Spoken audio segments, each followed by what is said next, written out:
On the day of the trial opening, July 24th, is Turkey's annual National Day of the Press, making the end of censorship in the Ottoman Empire. Well, joining me now in the studio is an expert on Turkey, Professor Ibrahim Sirkeci, Director of Regent Centre for Transnational Studies at Regent's University in London. Welcome to the programme, Professor. Thanks for coming in today. Thank you very much. 17 or 18 journalists and managers on trial, with a reported 166 journalists in Turkey's prisons. These journalists have committed a crime in President Erdogan's eyes. What have they done wrong? I mean, the argument goes they did what they are supposed to do, making news, publishing journals, publishing newspapers. When Erdogan and his, judges and attorneys claim they have revealed state secrets. So state secrets being, there were that case of a truck full of arms sent to Syria, and they were caught by, again, Turkish police and Turkish attorneys and Turkish intelligence service. And Cumhuriyet, that newspaper, published the news about this truck full of arms, and that is the basis of this trial comes. But the accusation is much wider. I looked at the 450 pages long document against these journalists. I think total number is 19, including some stuff from the newspaper, but including 12 journalists as we know them. They are from that Cumhuriyet newspaper.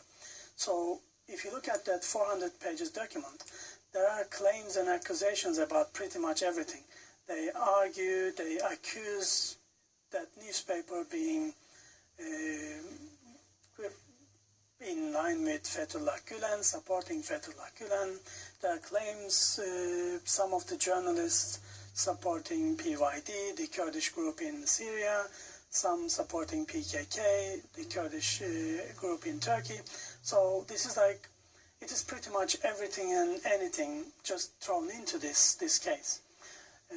So you actually know Ahmet Sheikh, as I understand, and he's been in jail for 206 odd days. Has he told you anything about the sort of the treatment there? What it's like being there? No. I mean, I didn't talk to him, speak to him, but he comes to London. He used to come to London quite often. So he's like any other journalist. He's doing his job.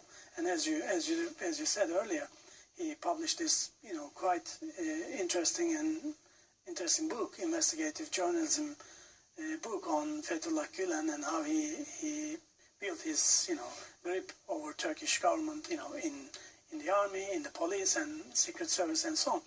So I mean these people, I mean, as a journalist, first of all, the case doesn't hold because the information was already out in the public. So they just elaborated it, investigated further and published it.